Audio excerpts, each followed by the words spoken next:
7:08. And first, we're going to do our pledge of allegiance. Right. Thank you. Pledge of allegiance to the flag of the United States of America and to the republic for which it stands, one nation, under God, indivisible, with liberty and justice for all.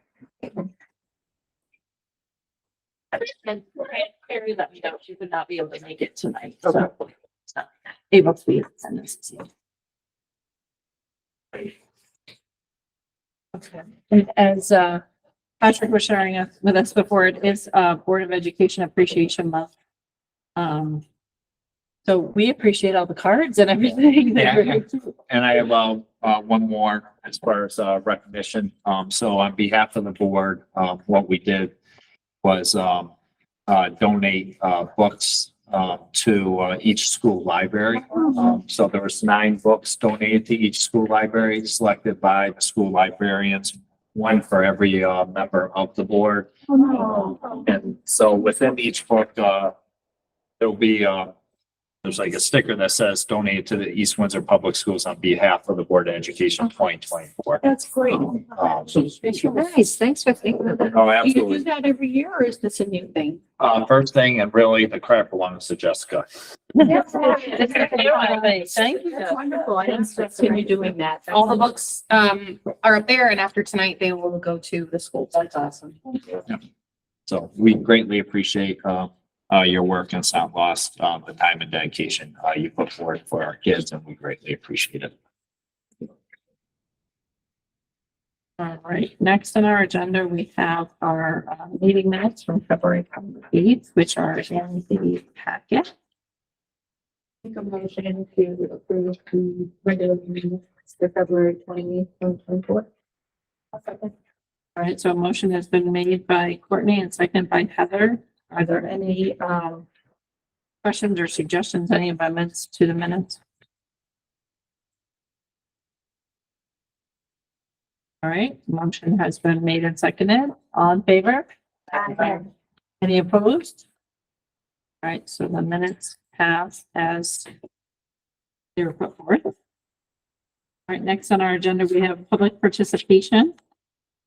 Do we have people from the public who would like to participate? Okay, if we could ask, could you just sign, you can do it after if you want, but if you could just sign your name it's actually, I'm sorry, on the sheet on the left of the bowl with the beverages are, yeah, just so we have a record of who is speaking.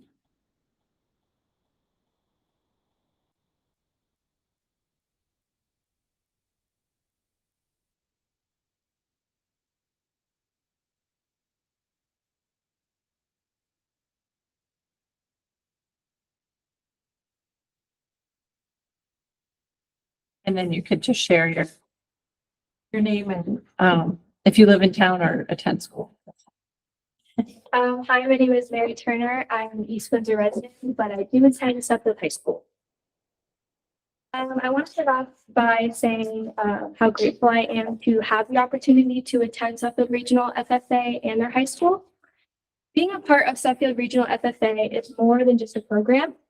In the 4 years I've attended Suffield High School, I have gone as far as Indiana to witness their national convention and be able to learn a lot of different things and work with members from all around the nation.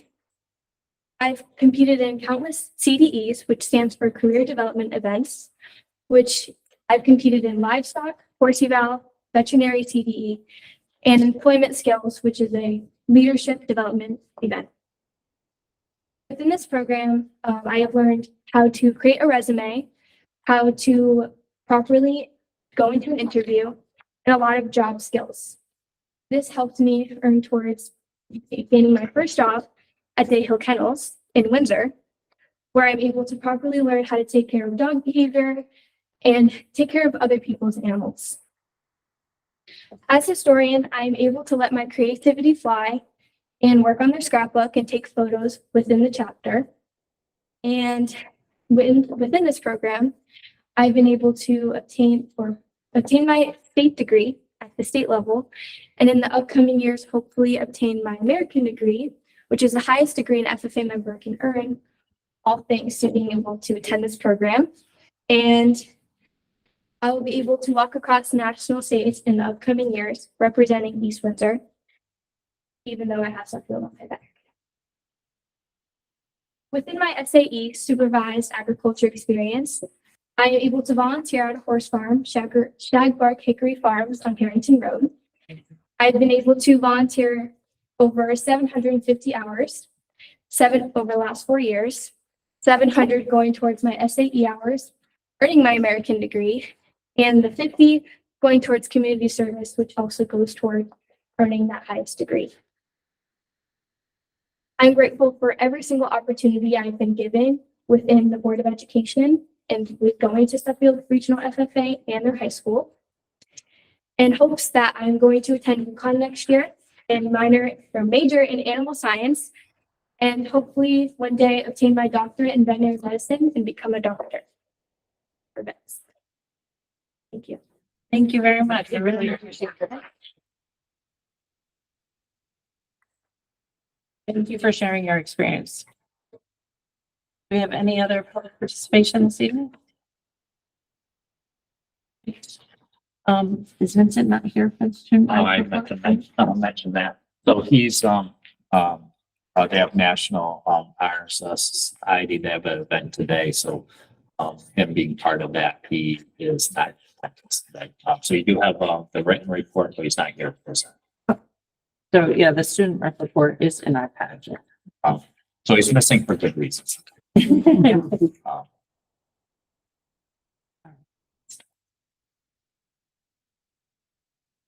And next on the agenda, upcoming meeting and events, and we actually have a little bit to talk about with this. I think Patrick was going to kind of explain that cancellation that came through earlier. Correct. So if you look, it really has to do with, March 20th, the Board of Selectmen, Board of Education budget presentation, to the Board of Finance.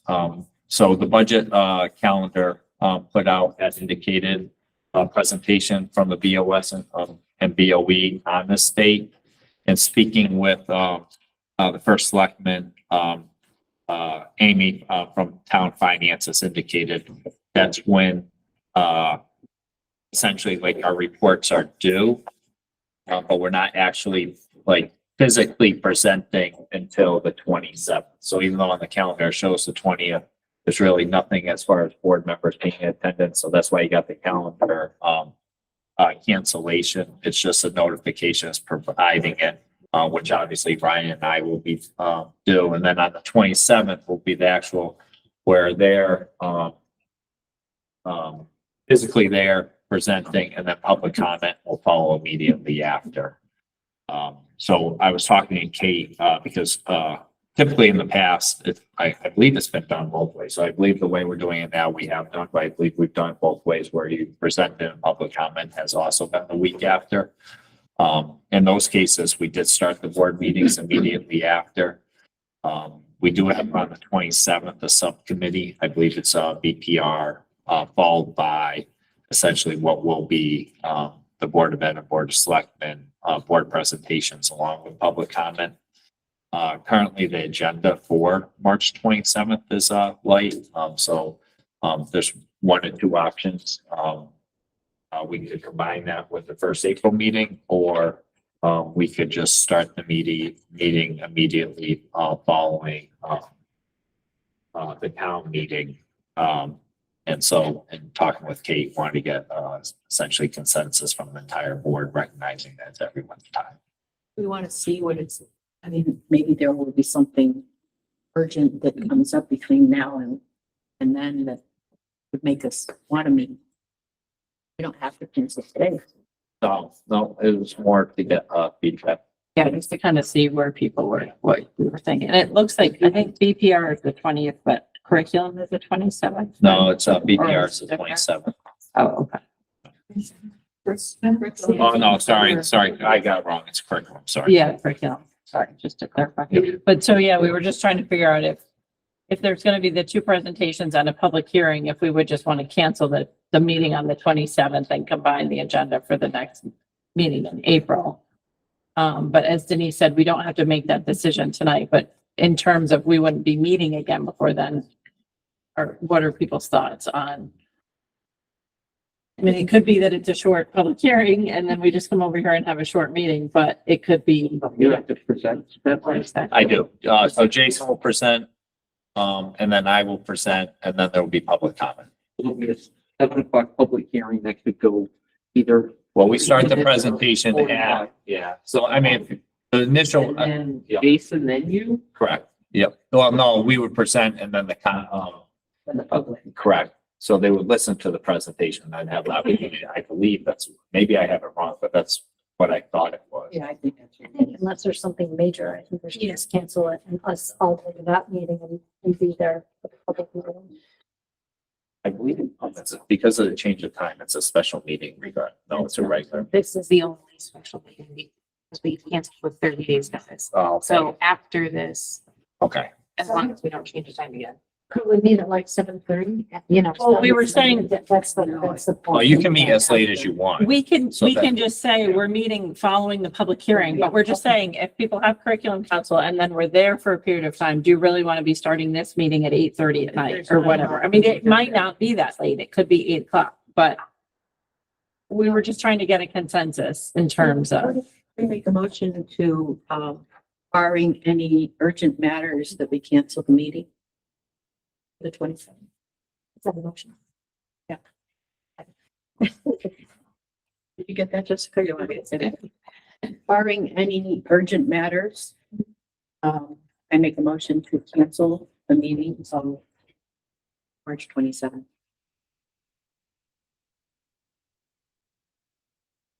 all right, and Heather second. All right, so there's a motion on the floor. All in favor? Or I can say any further discussion first if people prefer. I have no discussion because I just, sometimes when people make comments and it's public comments, you know, it might be worth us. I don't think it will be a lot. But when we say barring any, you know, urgent matters, it may not, you know, it might just comments that we have to really consider in terms of budget and budget issues to be prepared. So in some ways, I, you know, as long as we capture those, and that's part of our next meeting I was gonna say, we'd have another meeting Yeah. in April. and actually minutes from the public hearing to be sure that we've got. Yeah, and we'd have another meeting before we would go to, before the Board of Finance workshop, right? I don't believe so. No, you would not. It's April 8th, so we would be Oh, meeting okay. at 10. All right, so we have a couple. So that wouldn't happen. We would not have a chance to be together to think about some of those comments. I mean, we could keep the meeting very short to, business and financial side.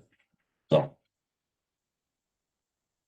at the point that this happens, the 27th, it is with the Board of Finance. We're not going to be amending our budget at that point to send back to them. It's already with them. Right. Yeah. They have It's it. theirs now. yeah, no, I mean, the one point I will say is, I mean, we can walk in with amendments with the workshop, I mean, we were talking in the finance subcommittee, like I'll use an example, like we have a student that's anticipating to move out that is in a private placement. That has not happened. We're anticipating once, but it's most likely going to happen after the 27th, but before the 8th. Like we would reflect that change. Yeah, it's not Yeah. cast in stone. So Right, yeah. We'd just be kind of collecting that stuff and making sure.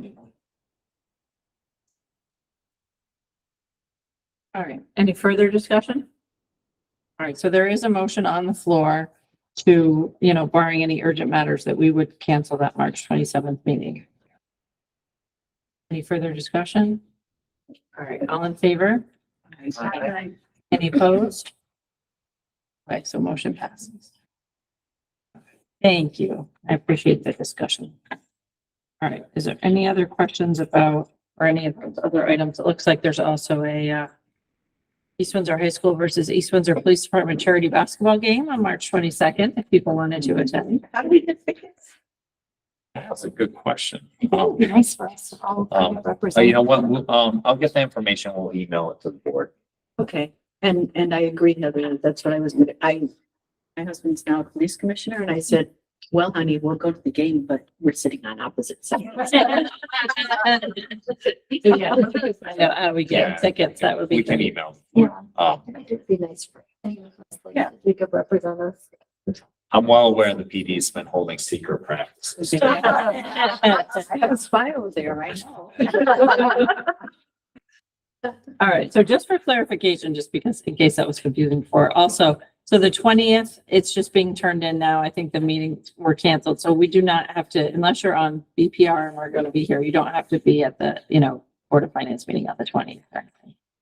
And then the 27th, we'll still have curriculum subcommittee, and we would hope that if Board of Ed members can attend, you would go to the public hearing and the Board of Finance public hearing on the 27th. Anything else with those, or is that? Okay. All right, next on the agenda is the curriculum.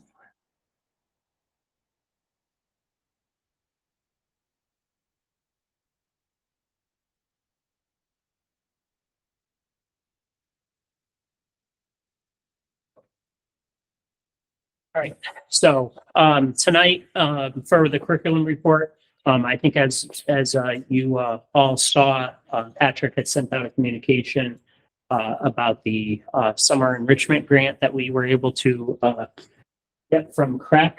So tonight I wanted to kind of share a little bit about the program. Certainly, if you have any questions, I'm happy to answer that. So in your packet, or in the description of the summer enrichment program, it's a program designed to host students both here in district and in Hartford. For 6 weeks, we divided it into 3 2-week sessions. And the reason for that was having kids myself. I know it's a definite difficulty to make a commitment for 6 whole weeks. So this allowed students and families, like, if they are going away during a specific period of time, they could choose to attend, sessions 1, 2, or 3, or sessions 1, 2, and 3, or however they want to mix that up. But that provides that availability. Monday through Friday, and students will receive academic enrichment here at Broadbrook in the morning, and they'll get on a bus and go to the Parks and Rec for the afternoon for activities.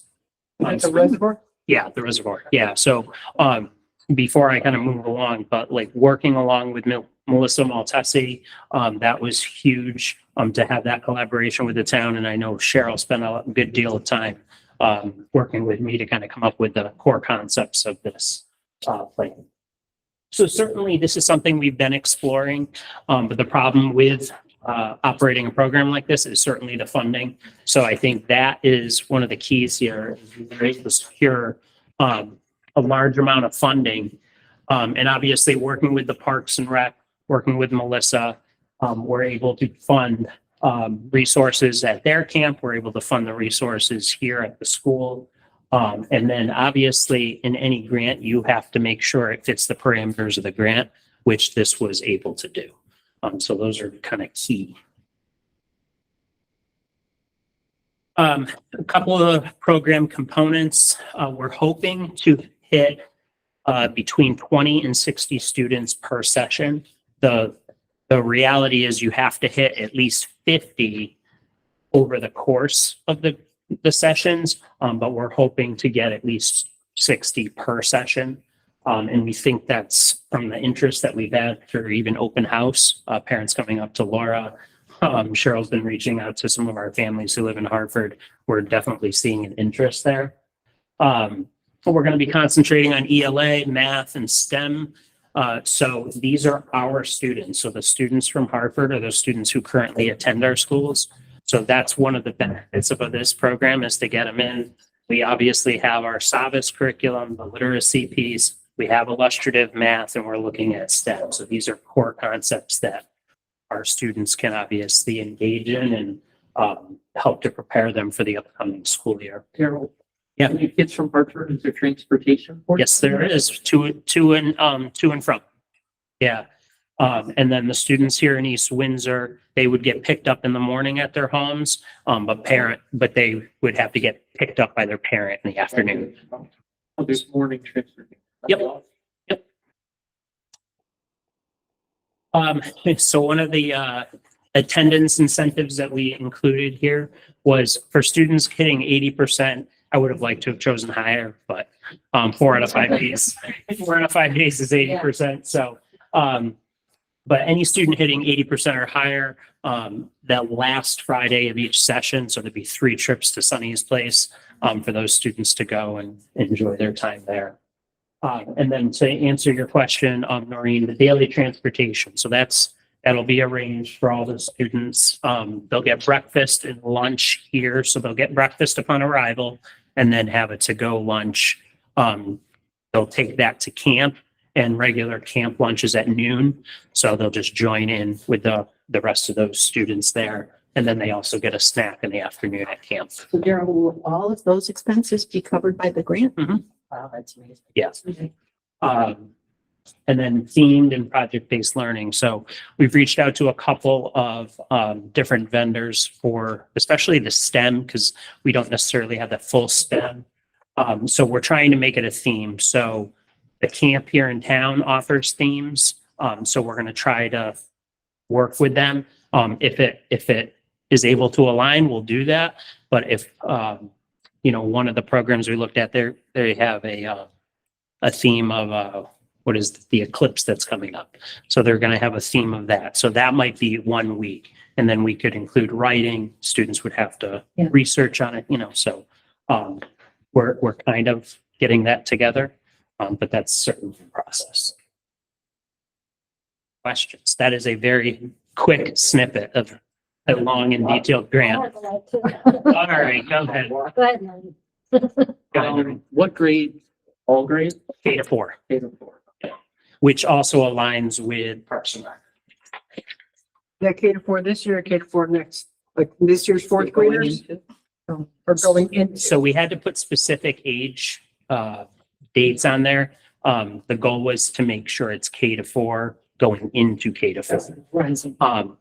And very simply, that was something that also aligned with Parks and Rec. So they found the interaction of kids kind of above that 4th grade mark. They don't interact in much the same way that some of those 4th graders do. I have a question, Joe.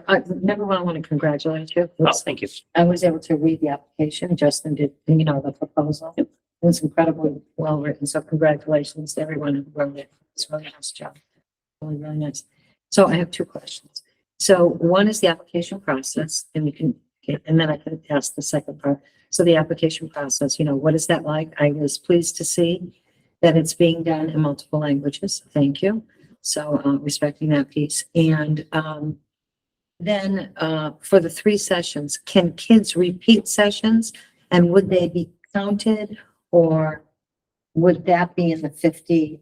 So if Betsy Laborious was in the first cohort, right, the 3-week, right, and she loved it, and she wanted to go to the second 3-week session, could I and would, according to the the guidelines, could you count me twice?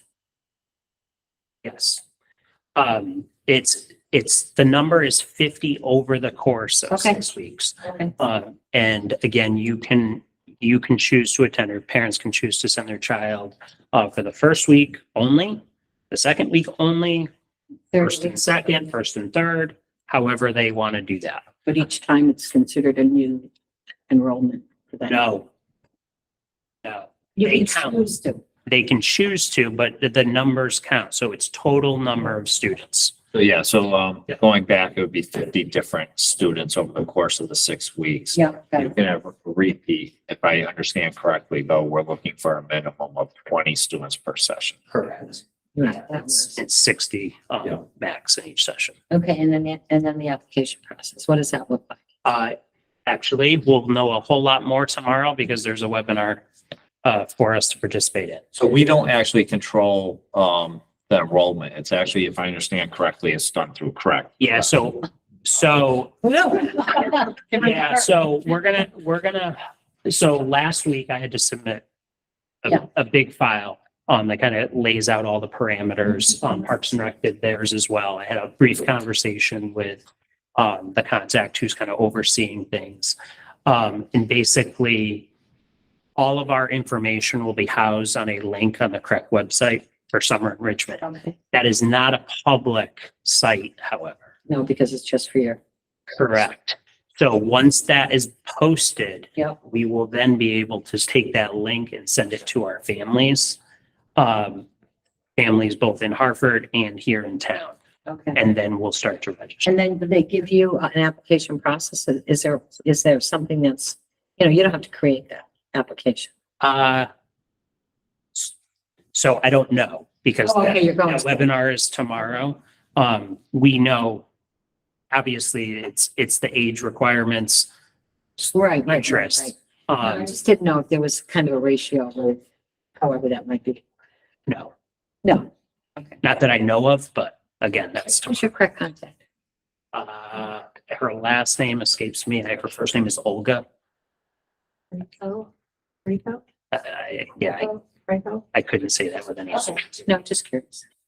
Noreen, did you have any other questions originally? I have a slew, but you all can go. Well, no, I mean, you started first, so you can. No, actually, some of that, I'm reading it again to get my, Okay. I want to know, here's the one that I have.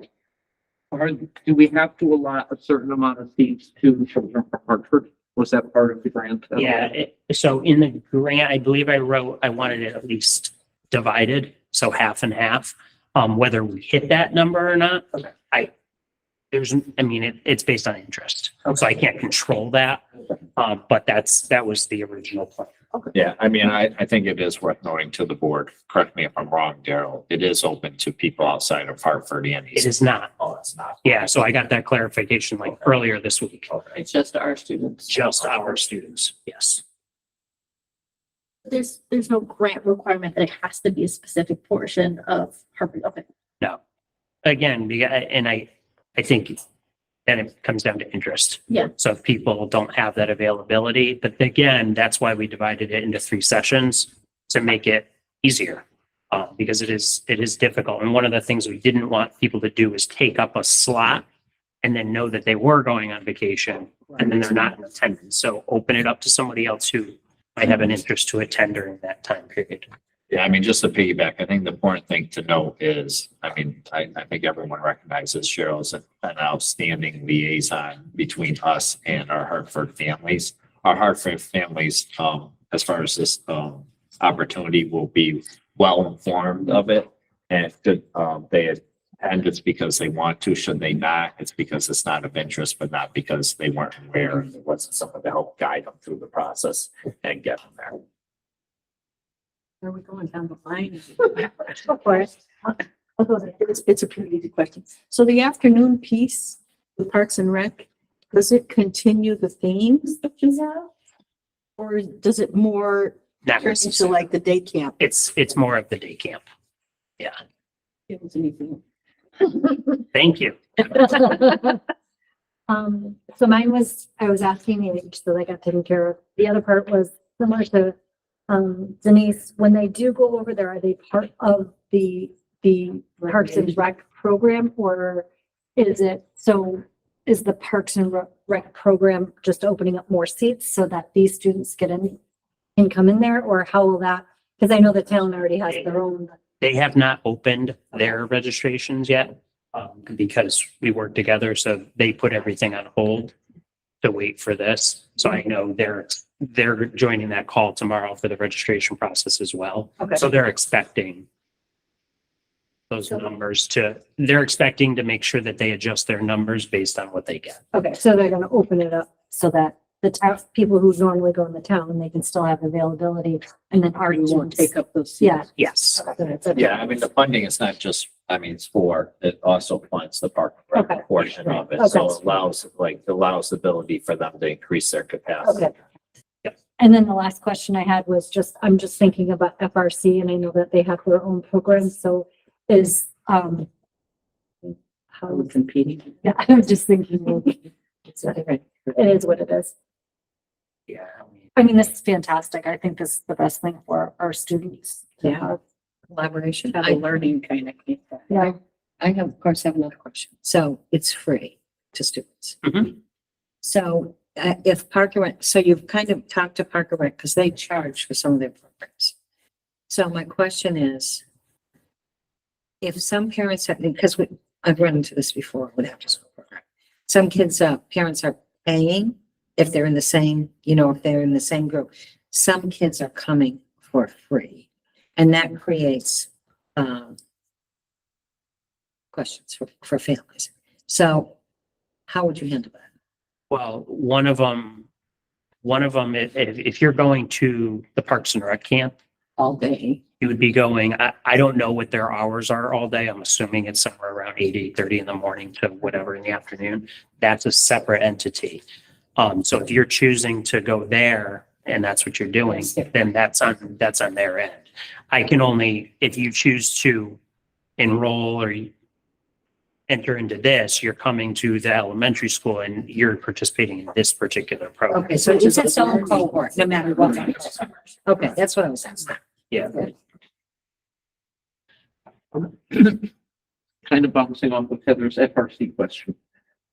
When do you see this application coming out? Do you have any idea? Because my thought is, I know FRC is putting those applications out now. So if they put them out and people start applying to FRC and get into the FRC program, and then this comes out and people say, oh, whoa, wait a minute, and then they go and do this. Yeah, so an exact date, I don't know. We were told at the outset of the program that it was mid-March, so we're there. But the initial registration meeting for enrollment is tomorrow. And we did put out a communication to families last week, so families are aware of Oh, that's this. good. Because I know Mrs. Fox, during parent-teacher conferences, she had a number of families coming up to her and expressing interest. How did I know? I knew from you, I knew from the letter. Did something go out through the school? Something went out to communication. I know Justin had sent that out.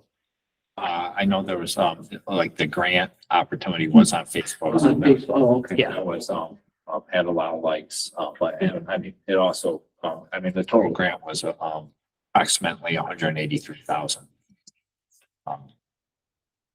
So each session can take up to 60 kids. Yes. Oh, I thought 2020. No, 20 is the minimum. 20 is a minimum, 60 max each session. Clarify, make sure I'm understanding. So the 60 is gonna be in addition to whatever Parks and Recs already takes today. So is there gonna be an added staffing component for that as well? I mean, So- they would really have to speak to their program. Yeah, I don't want to get into too much speaking for them. What I can say is in the grant, we calculated for their particular needs based on the numbers that we proposed. So I think there are 10 counselors.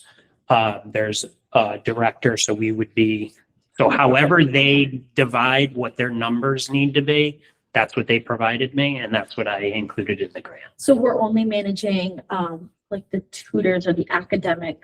Side of it. Yeah. The morning nap. Yeah, when you say manage it, like that's what the school is overseeing. Once it moves over to the camp, that's Then they deal with their staffing and that's outside. So we're Yeah, I- providing the funding for the staff. correct.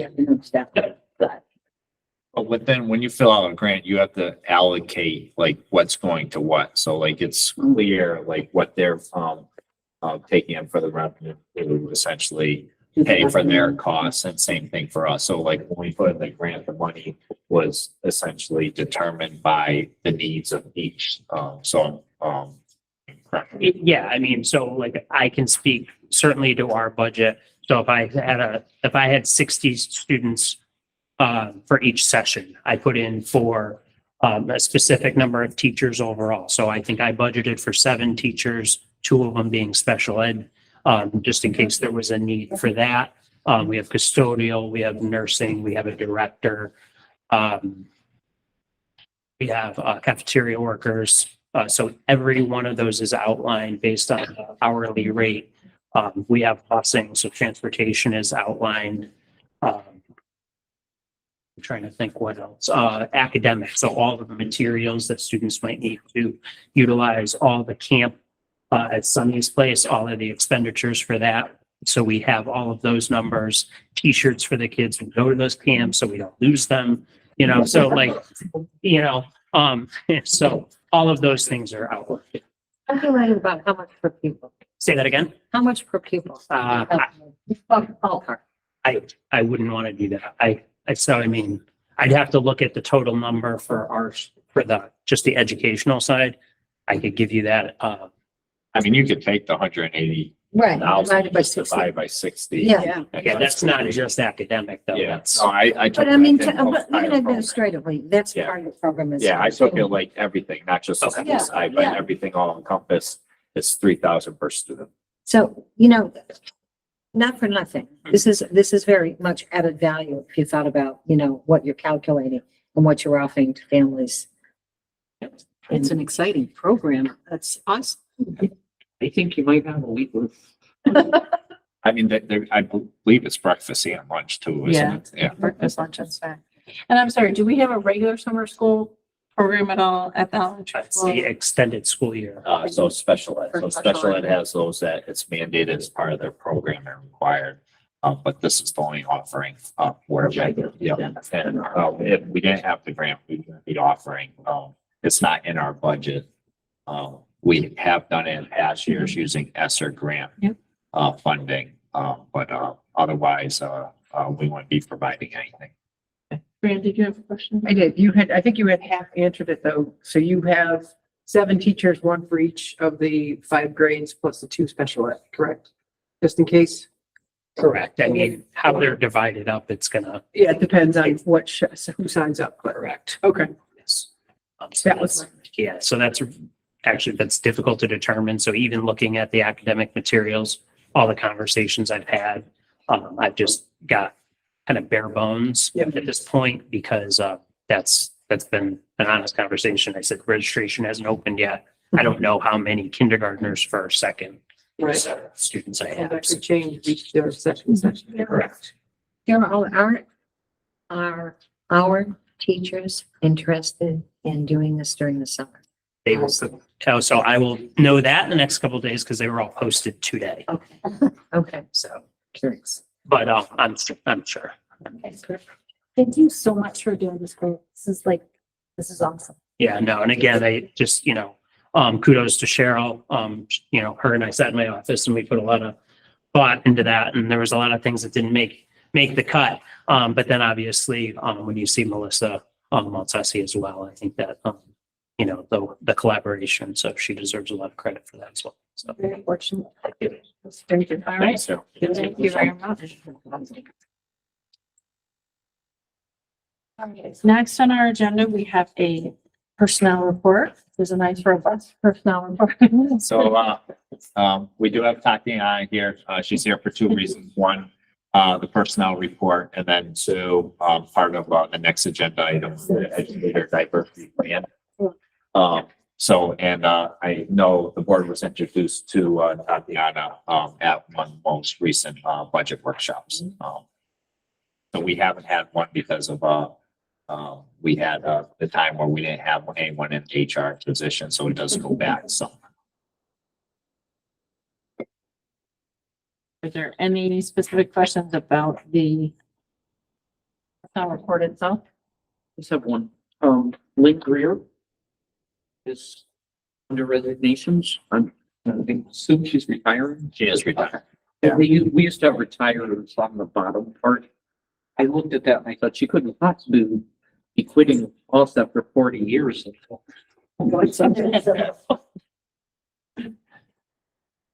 That's first. Yeah, no, she'll be missed. All right, and then at the end, there's some stipends for different coaches, that type of thing as well. Right, and next on the agenda, as just previously discussed, is the educator diversity plan presentation.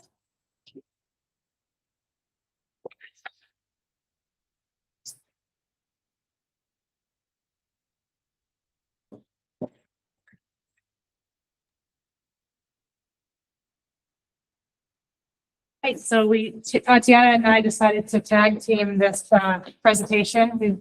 We've been in collaboration on this since the day she walked in the door. Welcome, Tatiana. We're doing this educator diversity. I gave them 2 days. I have to thank those of you who collaborated with us on this plan. This was a very collaborative opportunity between teachers, community members, students. So I do acknowledge your participation in putting this together. So the Increasing Educator Diversity Plan really is an iteration of several years worth of legislation. It's been evolving since 2016. Is what started as a Minority Recruitment Act back in 2016, 2017.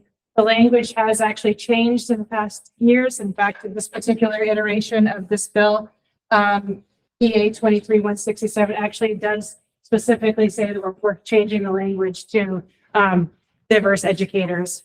It's more inclusive terminology that we'll be using from this point forward. And also just of note, in the legislation and in the plan, when we refer to diverse teachers or teachers of color, we're speaking about those people who do not represent themselves white, or if ethnicity is Hispanic or Latino. So those are the groups that we're referring to when we're speaking of educators of diverse backgrounds or educators of color. So to the next slide. So giving a little context for this Increasing Educator Diversity Plan, I really want to focus on student outcomes and are focused on really bolstering the teacher pipeline, because as we all know, post-COVID, and even in the last 10 years, the pool of teachers has shrunk. Since in the last 10 years, I was reading an article that stated that we are down 30% the people entering teacher profession, the teacher education preparation programs. So in this work, we want to not only increase teacher diversity so that we're representing the students that we serve, but also that we're increasing the pipeline of teachers so that we have the highest talent available to our students in the classroom. So those are really the focus of a lot of this work that we're doing. So I do want to give some context for why this work is important, and really it falls in line with our portrait of the graduate. We're cultivating responsible citizens, culturally and ethically aware individuals from our schools. And as the state of Connecticut does state that all students, no matter what race or ethnicity you come from or linguistic background, benefit from having a diverse group of teachers in front of them in the classroom. And specifically speaking to students of color, looking at some studies from Johns Hopkins University stated that in one study, they looked at students who had at least one teacher of color by third grade had students of color at a 13% greater chance of graduating from college if they had a teacher by the third grade. And students of color who had two teachers of color in elementary school, double that number. They 26% more likely to graduate from college. So why is that important? So we're going to move to the next slide, looking at how does that reflect upon East Windsor schools. So our students are demographically evolving through the years. The last 10 years in the state of Connecticut, in the state of Connecticut alone, in 2008, going 10 years before the Increasing Educator Minority Recruitment Bill, there were 35% students of color in the state of Connecticut. 10 years later, only 10 years later, that number had jumped to 46% for the state of Connecticut. And in the United States alone, this year, there's 50% of our students are students of color, while only 20% of our teachers are people of color. So it's really important that we have our students reflected in the people in front of them in the classroom, those teachers that are teaching them in the classroom. And really, if we look at the data here, we're seeing in the top graph, the state of Connecticut. We're looking at the last several years. We're reflective of the national trend. 52% of our students are people of color, while on the state level, 11.2% of our educators, this was as of last year, are people of color. And in the East Windsor School District, which is represented at the bottom chart, 50.7% of our students represented as defined as people of color, defined by the legislation as people who identify as non-white or Hispanic Latino. Whereas as of last year, only 2.4% of our teachers were teachers of color. Now that number is a little higher this year. We have hired a few more teachers of color. This is as of last year, but our hope is that the work that we're doing, we will see our students reflected in the population. And really importantly, I appreciate this, that why it's important for our students. And I just want to quote this article that I located. Children base their visions of their future on what they see in their everyday environments. In their classrooms, minority students can envision what's possible for them when the people who are teaching them look like them and have a similar background. Therefore, building academic environments where students can see role models in their children and teachers better understand their students can help improve student outcomes. So just having people that they feel that can relate with their life experience really does make an impact on students. So how did we get there? So the last slide that I will speak to is the process that we engaged in to develop this increasing educator diversity plan. We did, as you see, analyze some of the demographic trends nationally, statewide, and within East Windsor. We did meet with teams of teachers, administrators, and support personnel to really glean information about what's it like to teach here in East Windsor, what's it like to be a student in East Windsor, and as a professional, what are some things that are working as an educator here? What are the practices that we want to hang on to? And what are some ideas that we can pull from our staff to better our recruitment, our hiring, and our retention processes? We even conducted a focus group with our newly formed group called Educators Rising. It's a group that students I've been working with who are interested in working with children. They're high school students from grade 9 to 12. We pulled this group together this year, really focusing on growing our own interest in teaching as a profession. Because if you grow your own interest in teaching, then naturally your teachers will reflect the students that you serve. So really that's one of the underlying reasons for bringing that group into place. And we actually recently went to a statewide conference from Educators Rising, and we did discuss increasing educator diversity, and our students have really strong feedback on why having teachers who represent them is important to them. So we've been doing a lot of work, and we appreciate your feedback in this process as well. Just a little bit more background on Educator Rising. It does have an entire curriculum. Cheryl really has taken the initiative to lead on that. She's not giving herself enough credit. It was a $10,000 grant that she secured, that she wrote, she obtained, and is facilitating with that group of students. It's been really great to work with those kids. How many kids in the focus group were represented? The day we met, there were 7 students, 5 of whom were students of color. Right. Yeah. When we went to that conference last week at CCSU, what a great opportunity for those students to, learn about education. We went to really learn about the process of Educators Rising and how we can possibly compete in it next year. Yeah. But in that auditorium, it was really hopeful for me to see kids from schools all over the state of Connecticut in that student alumni hall in CCSU. It was full, and it was a diverse group of kids. So I was really hopeful to see all those kids there who are planning on becoming teachers. I'm going to turn it over to Tatiana. We're just going to talk about how we plan to get there. Did we just skip over one? There we go. Sorry. So that's okay. That's okay. So to get us there, by the way, nice to meet you all. Thank you for having me. So to get us there, we need to start recruiting in the process. Formerly, I believe East Windsor wasn't as actively involved as I'd like us to be. So we are going to start attending job fairs. We're going to partner up with local colleges, and we'll be more active on social sites just to get our name out there some more. My goal is that eventually, not overnight, but eventually, we're just going to naturally have people wanting to work for us because everybody's going to recognize our name. The college students are going to go, oh yeah, East Windsor's always at the college. or they're going to be going to job fairs and they're going to consistently see our name out there and consistently see us on the social sites. So eventually we'll just be the place where folks want to come and work. In the interim, it's just getting our name out there. So we'll be developing some marketing material, attending job fairs, partnering up with local colleges and things of that nature. We're going to go back and look at the numbers and look at how many candidates are coming in. This is how we'll measure our success. How many candidates are coming in? How many of those candidates are people of color? We'll also be connecting with the staff that we currently have to identify why did you come to East Windsor? Why do you stay at East Windsor? And what can we do to keep you here and attract others to also join us? So we'll be doing a lot more activity in the community and within our current staff here as well.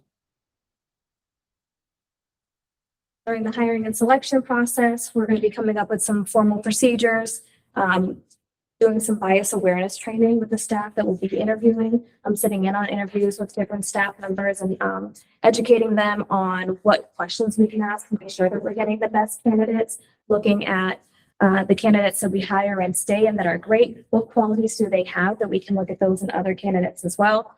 And then also developing some more formal procedures as far as what the selection criteria looks like. So that's all in the progress. And then we'll be looking at tenure. So we'll measure success by, of these candidates that we've vetted, how long are they actually staying and how well are they performing? So that's how we're going to measure success in that area. As far as retention goes, this month will be the first month that we have an employee engagement activity going on within each school. Above and beyond that, we're going to be developing some stay interviews. And so anybody who doesn't know what a stay interview is, it's just essentially what I spoke to a few minutes ago. It's asking the current staff, what are we doing well? What areas of opportunity do we have? And so we're going to look at that data and say, okay, if this is what we're doing well, we want to make sure that we continue and or enhance, and then any areas of opportunity that we can address those to the best of our abilities. We'll be measuring success again by tenure, and those stay interviews typically have something along the lines of a Likert scale, which will tell us essentially on a scale of 1 to 10, how happy are you here? So that we can get a feel for what's going on within the staff. At this point, the floor is yours. What questions do we have? Do we do exit interviews to find out why staff is leaving? We'll be starting exit interviews. I don't know that my predecessors were doing exit interviews. So exit interviews have been done in the past. I'll say, there's some question as far as to what consistency, but I can verify they have been done. So Tatiana does have a plan as far as to have them conducted with greater consistency and fidelity. Hopefully having the stay interview will mean that we won't have to do as many exit interviews. That'd be nice.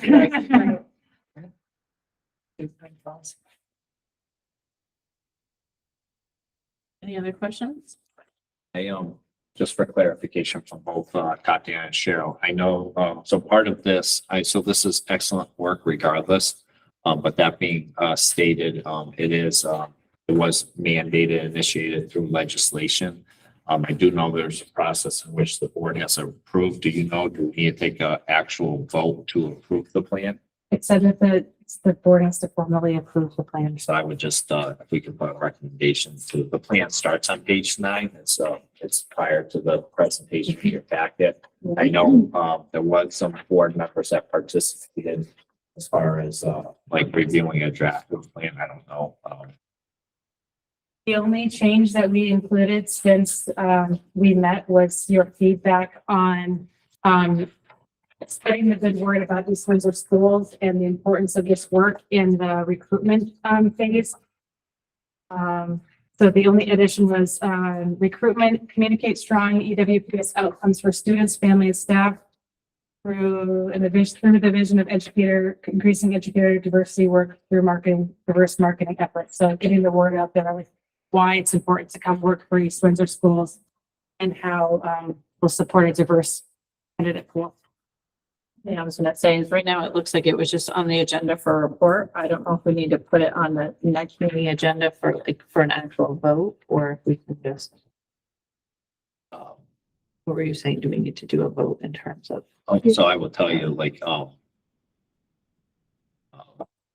Essentially, we will need an approved plan to submit to the state because you are required to submit to the state. So the preference will be we can put it like new business vote if the board prefers. Like having it on the agenda. that Is there a deadline, Patrick? It sounded like we needed to do this. So I can tell you, we have passed the deadline. We Yeah. did ask for extension. They did grant the extension. So obviously with some transitions with HR, I mean, we asked for the extension prior. We actually haven't quite missed it yet. It's on Friday. The original? The original date is on actually Friday and we got an extension to April 15th. Okay. So I would just say, I met with Cheryl and Tatiana, and when they presented, this is a well-developed plan in terms of being comprehensive with, I think, something that. So the Yeah. deadline is approaching. It sounds like we do have time where we still be within the timeline. We do. Plenty of time. So should we make a motion to amend our agenda, even though. I don't think we can have many We can agendas if we have something on the agenda. I'll be the one who goes to FOIA if they have a problem. I make the motion to approve the East Windsor Public School Educator Diversity Plan as presented at our meeting this evening. I'll second. Oh, I was gonna say I'll second. So we I'll can- give it someone. All right, so we have a motion by Noreen and a second by Heather to approve the presented educator diversity plan. Any further discussion? I have one small piece, I think, in conversations with people that I know who were going into or had, at one point been in the, teaching profession, some of the stuff that they were coming up against was, difficulties created by legislation.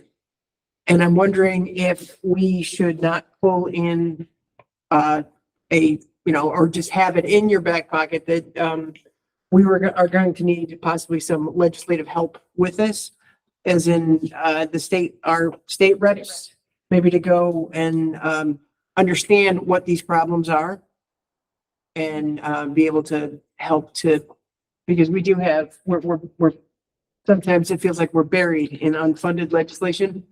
And, a lot of that falls on the teachers to carry it out. Yeah, So- I mean, to speak a little bit, I know like as far as like being voices to that, certainly like Cabe as far as being an advocate. I mean, I know they have routinely advocated on that, and so has CAPS. So I would think those would be maybe more appropriate like voices to get that message out to our state legislators. Because because that goes well beyond just this. Yeah, no, I agree, but Because the numbers are staggering. Like we get updates from various like Shipman Go one usually puts out a like almost like a synopsis of all the changes in legislation with the numbers, and I want to say it was about 150 like legislative updates that impacted education. yeah. But just This is our perhaps, task. to whatever you come across in your exit interviews, or not, sorry, your retention interviews, if any of that refers to legislation stuff, I think we should have somebody to forward that to. Yeah, the data. Yeah. Yeah, absolutely. Thank you both.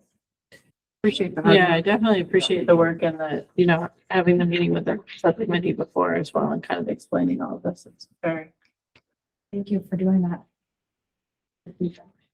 Yeah, I was gonna say, so we have a motion on the floor. Throw up my pen. Motion on the floor, all in favor? Aye. Any opposed? All right, motion. Congratulations. Thank you, Dr. Thank you, Cheryl.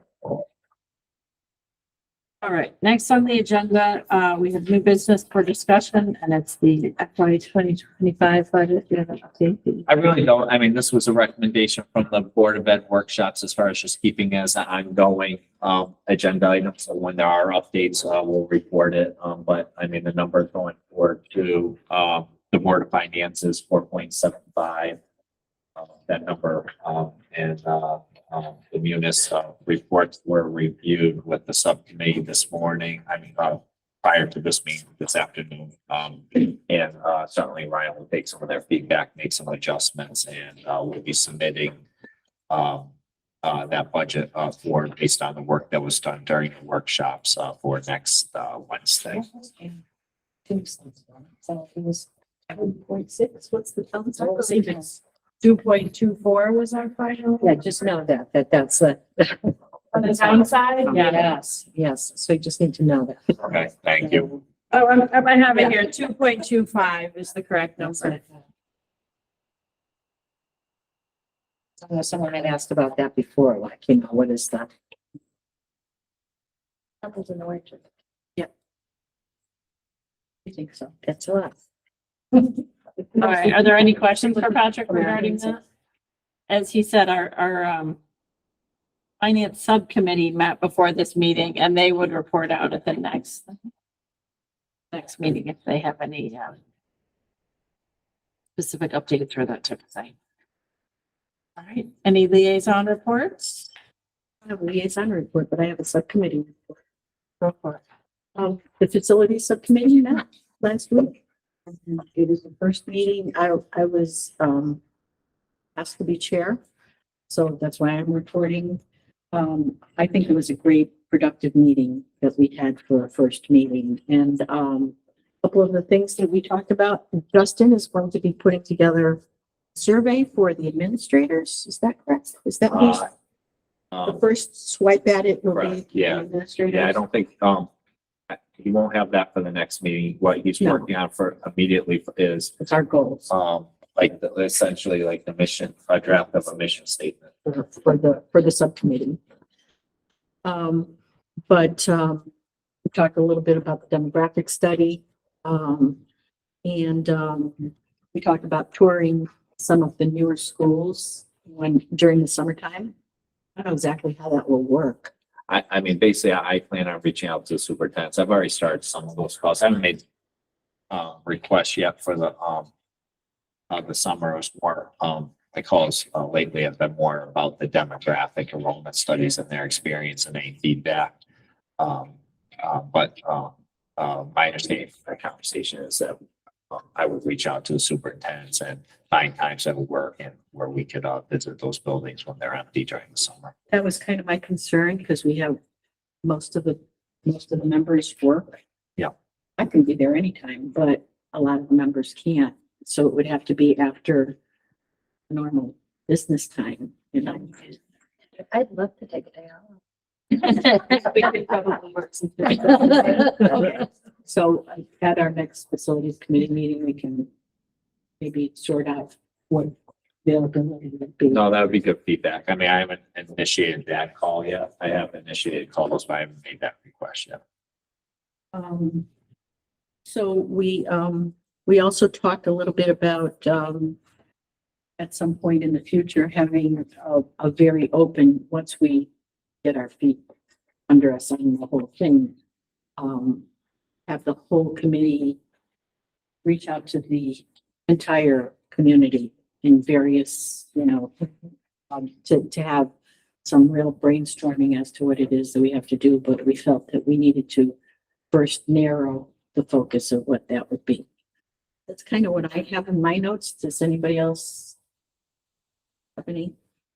No, we captured it, but I also agree. I thought it was a really good first meeting. It was nice to get the conversation rolling. Sarah will be the Board of Selectmen liaison. Let's get into it. She took that sample last week. Yeah, I guess I was gonna speak to that. I think most of us were at the meeting anyway, either in person or virtually, but there was some debate as to who was kind of gonna take responsibility for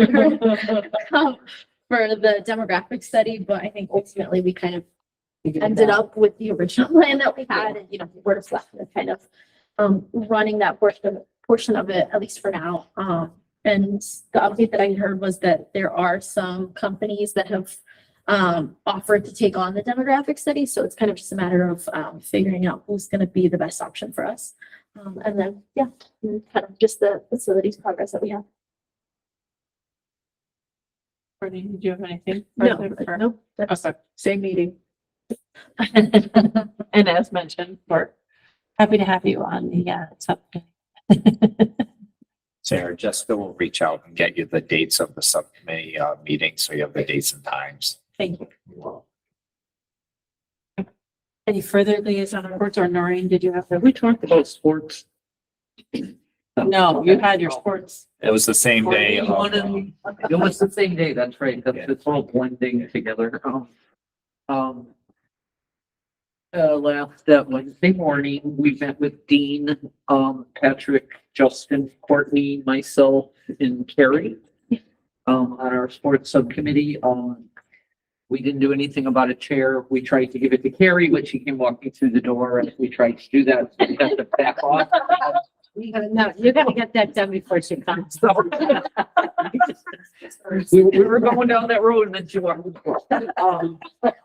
But it was a good meeting. We talked about sports and how things were going. The best thing that came out of it was we decided to do a survey, which Justin jumped right on and got it out. The survey results have come in already. And they haven't been really publicly shared.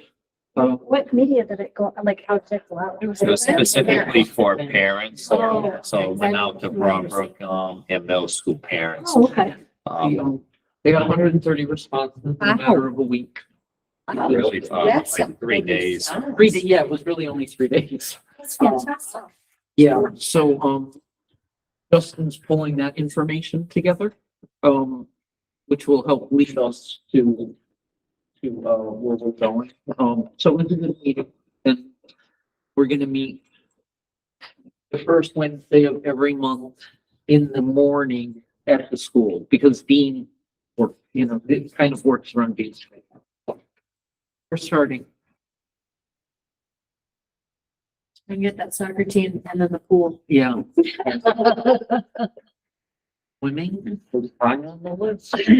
That's a good thing. Become crazy. I have to win a lot of it. Myself. All right, are there any other liaison reports this time? No, but Denise and I went to Tacos and Talent. Oh, I was Last, miscellaneous. Oh, okay. But go ahead. It was great. It was great. It was Spanish Club put on a wonderful, they really. Dinner? Yeah, a great. And the dinner. talent was amazing. Amazing. Yeah. We have a girl that wrote her own song and performed it. We had, a duet that was a flute and a clarinet, I think it was. A lot of I saxophones there. didn't later learned that there's only one clarinet player, but they were great. 3 kids, including our friend Vincent, played garbage cans. Oh. It was awesome. There was a lot of energy to that whole thing. A tap dancer, talk about energy. A tap dancer who could have Yeah. run circles around the building. He was so full of energy. It's just good to see. Yeah. It's just good to see how how much courage it takes for kids, some of the kids to stand up and afterwards, like what happens. They glowed. It was good.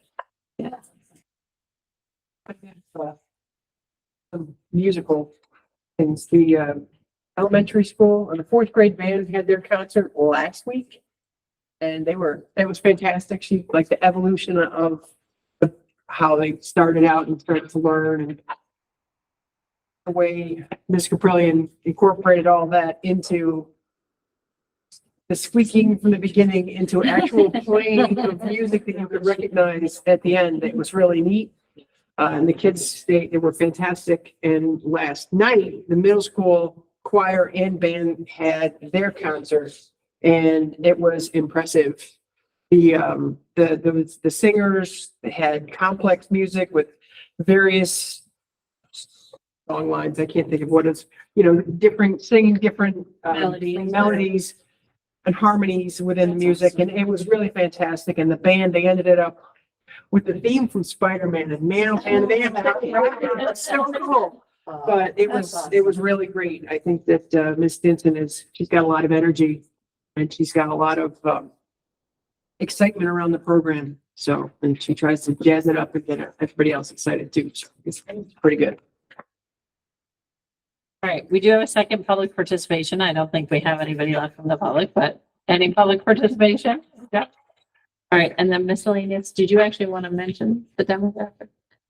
Workforce? I mean, I can't, Gabby mentioned it, as well. I did talk to Joe Sauerhofer. There were 3 proposals. I received copies of them. I shared them with the finance subcommittee, today and offered the opportunity if there's any feedback on the 3 proposals, to share it with me by, Monday. So that I could follow up with, Joe and or, CSG. So that's pretty much where that is, and it's moving along. It seems pretty fast, which is a positive to have that information. Do you have any other miscellaneous? I did not. Does anybody else have any others miscellaneous? Girl Scout cookies are available. All right, and then in correspondence, the summer enrichment grant award letter, was that about the enrichment program we talked about earlier? That was, the actual letter that we received, as far as, Daryl presented to. Yeah, so that's just at the back of your packet with the grant specifics. Thank you. Okay, and then, we do have need for a hopefully quick executive session. Should be 5 minutes with us. So if I could have. I'll make a motion to go into executive session. Second. All right, so we have a motion from Heather and a second from Courtney at 8:19 to go into executive session.